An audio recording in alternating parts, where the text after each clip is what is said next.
Okay, quickly, so in my never-ending quest to learn how to play fluidly across the entire fretboard, I've come to realize that the diatonic chord sequence is critical.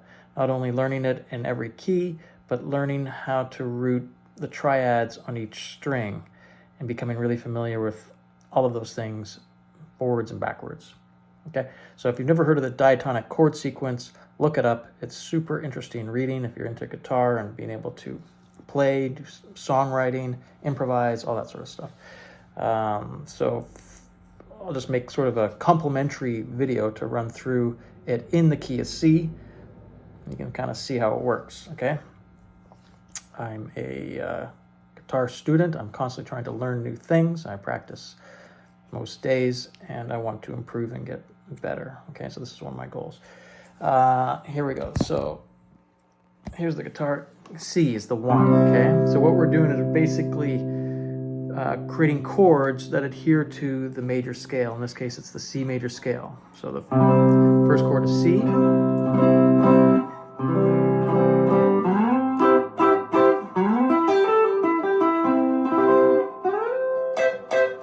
So being able to play them everywhere is beneficial, you know. Rooting off the 6th string.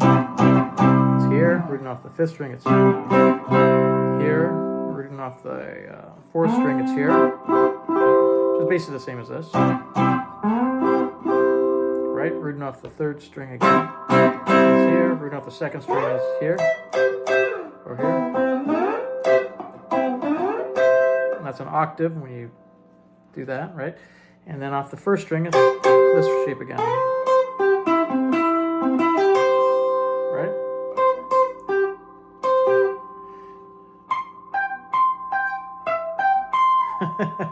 Okay, so let's just start on the 5th string here. C, okay, and a whole step up from C is going to be D, and it's going to be a minor. The 2 is minor. 1 is major, 2 is minor.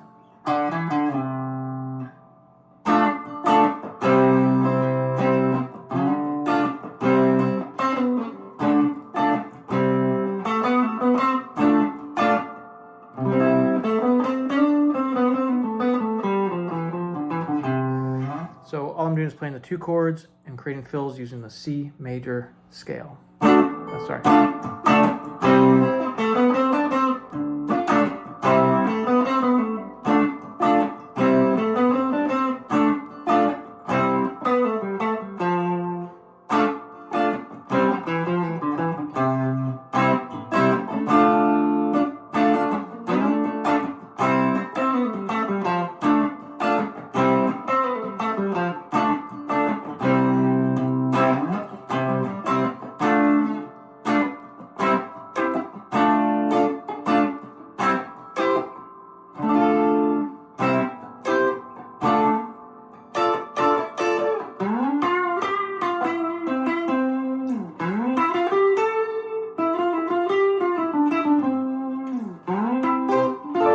Okay, so that's just the 1 and the 2, and you can see how that could be useful, right?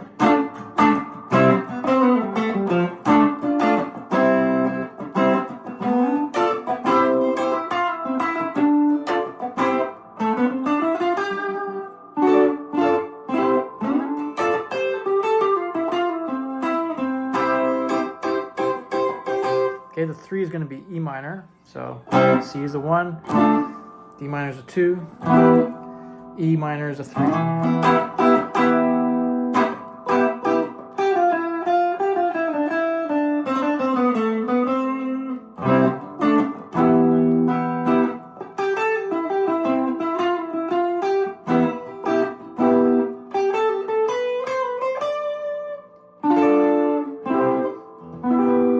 Okay, so there's the 1, the 2, and the 3.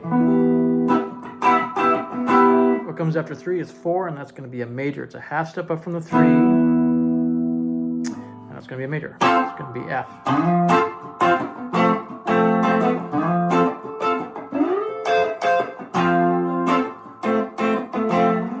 Okay.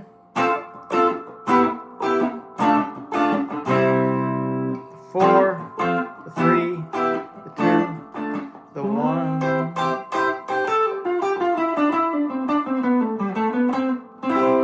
Okay, and you can can be playing those chords and you can be using the C major scale, and it'll all sound great, okay? So what's up from the 4? It's going to be the 5th, and it's a whole step up, and it's another major. So you got your F, a whole step up is going to be G. So it sounds.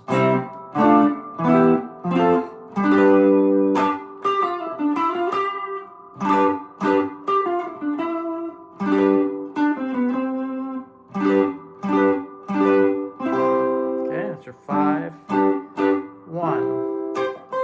Okay, 1, 2, 3, 4, 5. And that brings us to the 6, which is going to be an A. It's going to be a whole step up from the 5. So G is the 5, whole step up is going to be A, and it's going to be a minor. 6 is minor.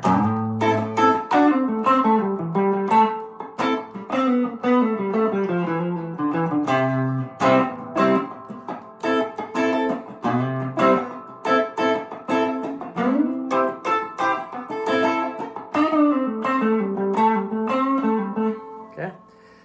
One thing to note about the 6 is that 6 is called the relative minor of the 1. So A minor and C major share a lot of the same notes. And if you play a C arpeggio and you add this 6 to it, which is the A,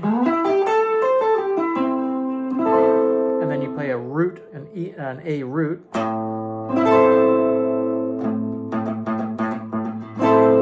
you're playing an A minor 7.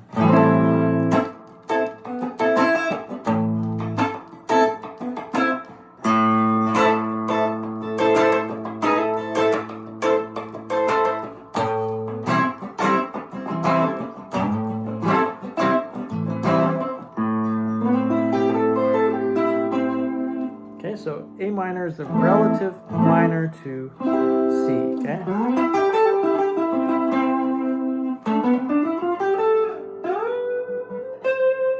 Okay, and then up from the 6 is going to be the 7, and the 7 is a diminished chord.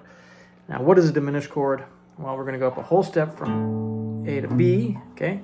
A diminished chord is basically a minor chord with a lowered 5th. 1, 2, 3, 4, 5, and then you lower the 5th, okay? So here's a B minor, and then you lower the 5th. Now, I mean, I only play the 6th, the 5th, the 4th, and the 3rd string, because when you get to the second string, you gotta go drop a fret, because you're lowering. That's the 5th. You gotta lower it. So if I was to play it, I'd play it either this way, hit the bass on the 6, and then play the top 3 strings like that, or like this.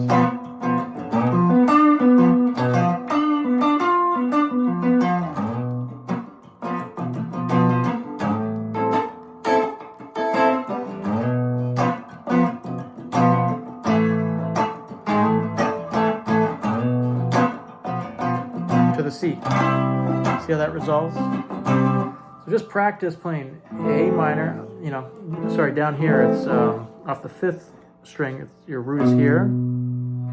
Your lowered 5th is going to be your middle finger on the 3rd fret of the 3rd string. Sorry, of the 4th string. Your pinky on the 4th fret of the 3rd string. And then your ring finger on the 3rd fret of the 2nd string. So it should sound like that. A minor, B diminished. A minor, B diminished. So just when you're watching TV, just sit there with the guitar unplugged and just practice that.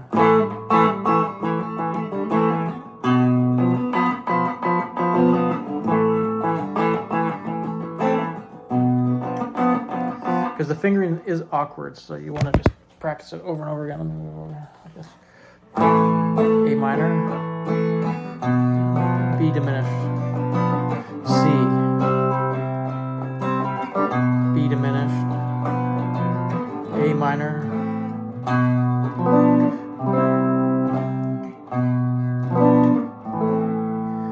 now why is that useful? It builds tension when you're formulating solos. So like, a bluesy, if you're playing in C, a bluesy way to play it would be use the A minor pentatonic.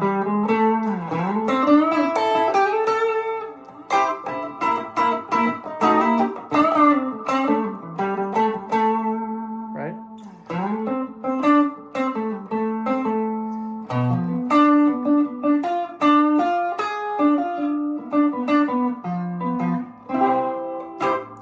See, using the arpeggio and the B diminished, how that sounds so dynamic.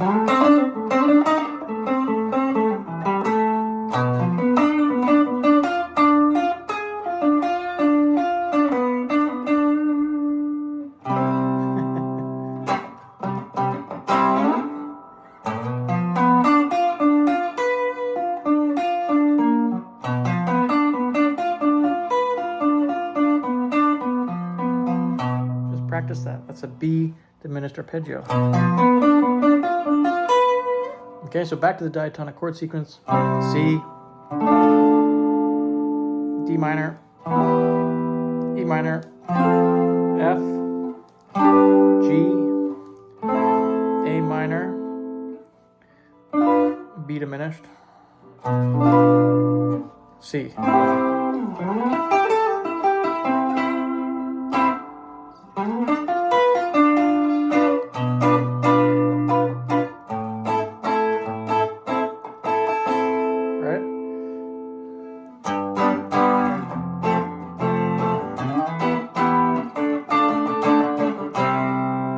Backwards on it, okay?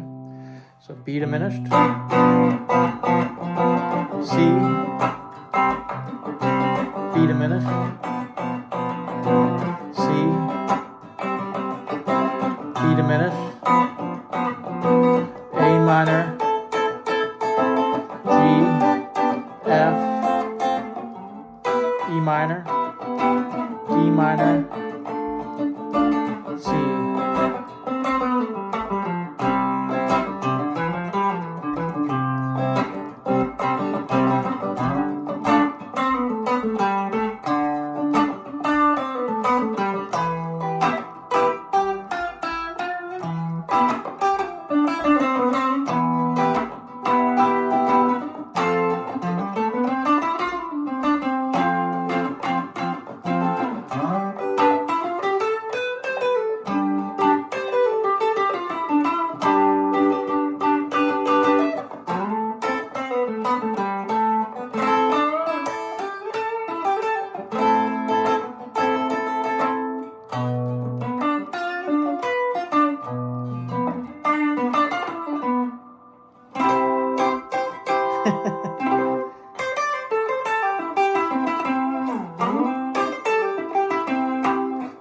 C, D minor, E minor, F, G, A minor, B diminished, C. Okay? Practice it that way and then practice it backwards. C, B diminished, A minor, C, B diminished, A minor, G, F, E minor, D minor, C.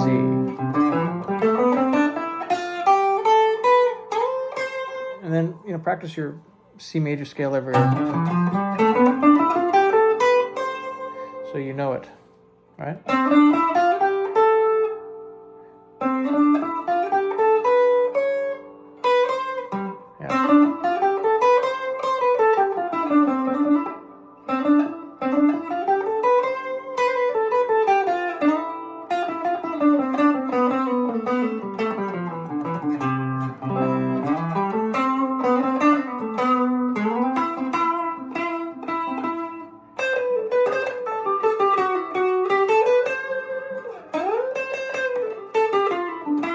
I hit a wrong note there, but you can hear when you do.